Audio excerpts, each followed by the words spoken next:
Sony announced the FX3 in February of 2021, creating a new segment in the hybrid mirrorless world. Sony then followed the FX3 with an APS-C version called the FX30 1 year later, in September 2022. And earlier this morning, Canon answered the FX3 with the EOS C50 for a price of $38.99. And now, with RED technology in hand, Nikon is announcing the ZR. And the price, folks? Well, it's going to shock you. This camera is going to deliver much needed competition into this segment. So if you thought the Canon C50 was too expensive, then the Nikon ZR might just fit the bill. Tap that subscribe button and we'll get right to it. It costs nothing and it means more to us than a day at the Nürburgring does to Jeremy Clarkson. Hi, I'm Simon, your friendly tripod-toting news wrangler who scans the news and rumor sites so that you don't have to, saving you time for more important things like spending time at the dentist. I'm very happy, almost ecstatic, to see that both Canon and Nikon are finally answering the Sony FX3 after 5 long years. Competition delivers better tools that help deliver better value, the value that we need. Now this video is all about Nikon and their answers to the Nikon ZR. It's not about the Canon C50. It's not about the FX3, well, at least in relation to how the ZR answers it. I have held back publishing videos on the Nikon ZR over the past couple of weeks because, well, any content that has been passed off as leaks have been, well, offering very little detail. They've been so vague, like, well, it's got lots of RED technology in it, but doesn't specify what RED technology or where that RED technology is.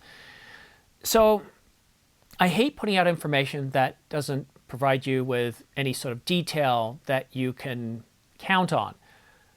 I'm going to show you some photos in just a moment. Then I'm going to get into specifications. And I can tell you that these specifications are leaked from a very highly reliable source with a 5.9 accuracy.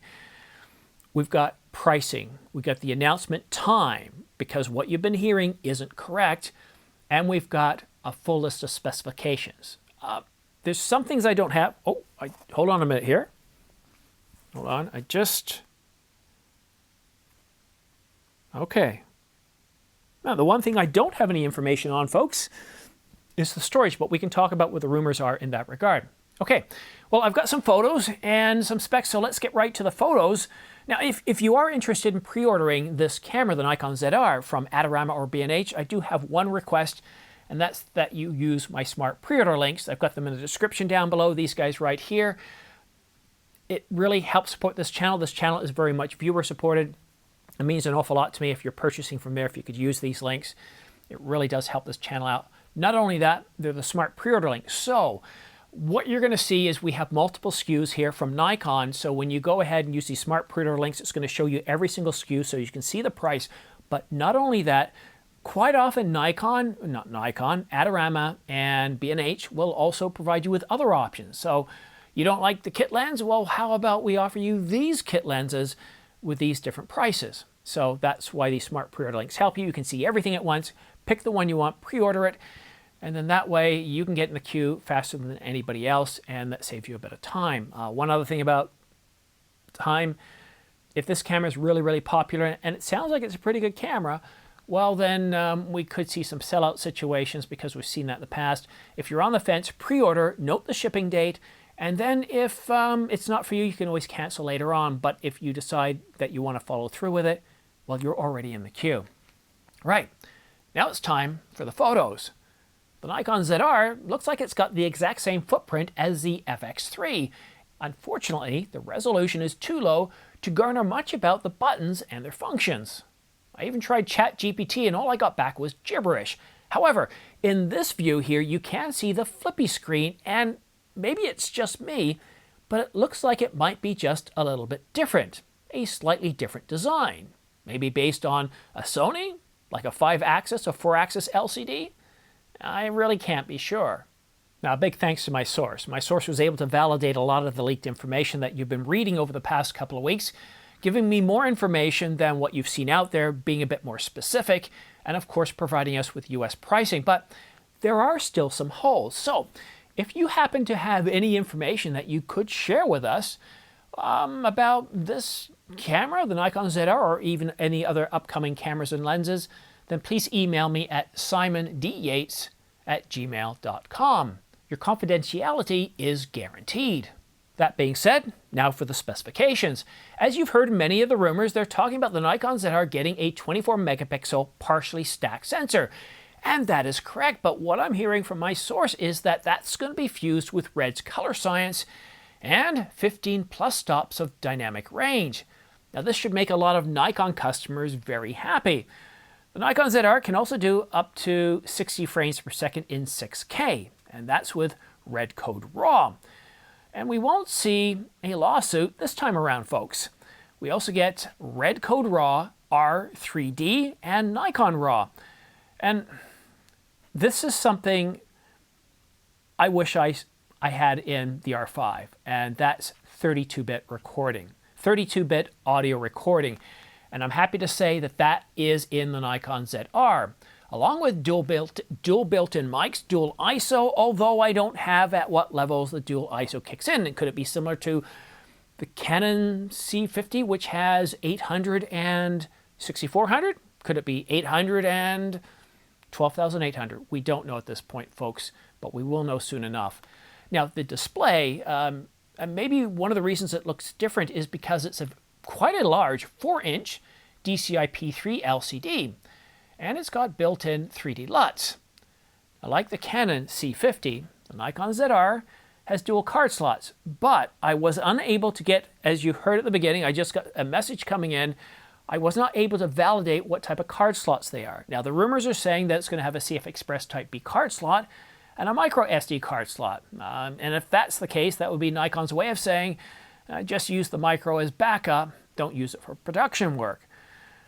I like CF Express Type B. My camera's upstairs. I've got a 2 terabyte V4 card in it, 3.5 gigabytes per second sustained write, 3.7 gigabytes per second sustained read.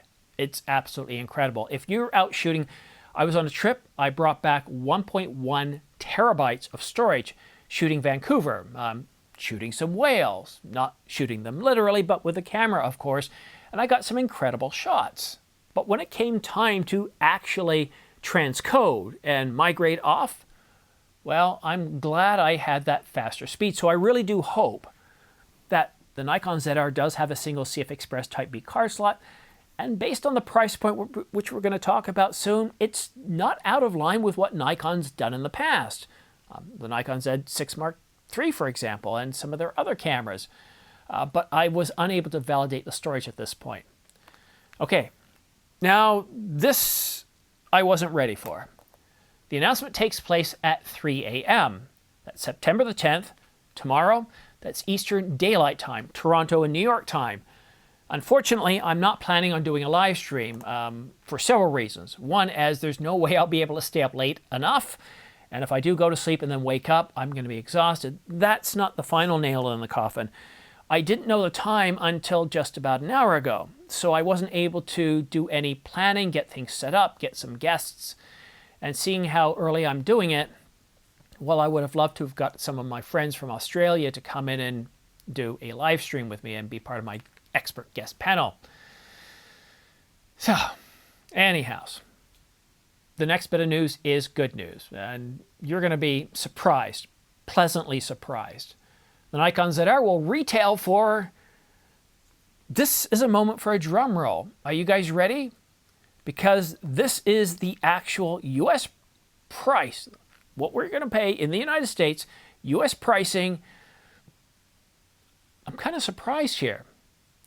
$2196.95, that's for the base unit, and $2496.95 bundled with the 24 to 50 millimeter. That's pretty aggressive pricing. That is, well, it's half the price of the Canon C50. That's a really good price. What I really want to know, though, is what is all this RED technology doing inside the camera? Because even my source hasn't been able to give me a lot of specifics. Sure, it's fusing that RED color science with the camera into the sensor, and I don't really know what that means just yet. At this point, I want to say thanks to all of my sources for providing me with this information. You really are the reason why this channel is where it is today. Thank you. Thank you so much. And if you are serious about buying the Nikon ZR at Adorama or B&H, then please consider using my affiliate links down below. As I said, this channel is very much viewer supported. I don't do any sponsorships. I find it really, really annoying that if you pay YouTube a monthly fee to not have ads, then you have to have ads. And I didn't want to do that to you. So if you like my channel and you like my content and you're interested in buying from Adorama and B&H, well, then we both get the best of both worlds, don't we? You get a great camera at a good price, and without paying anything extra, I get a small commission back of 2 to 5%, which helps keep the lights on. So thank you for watching to the very end. And I really wish I could join you for the live stream, but 3 a.m., I'm 55, that's just a little bit difficult. I did the R5 II last year. I think it was at 5 a.m., 6 a.m. That was tough. There's no way I can do 3 a.m. So enjoy the presentation, folks. I wish I could be there with you, but unfortunately, I'll be sleeping. Unless, of course, if I have trouble sleeping, I'll probably... No, because then I'll be rattling around downstairs getting here. Because normally when I have a live stream, the day before, I get everything set up, put in place, so I don't forget anything. Anyhow, thanks so much for watching. Have yourself a great day, and we'll see you again soon.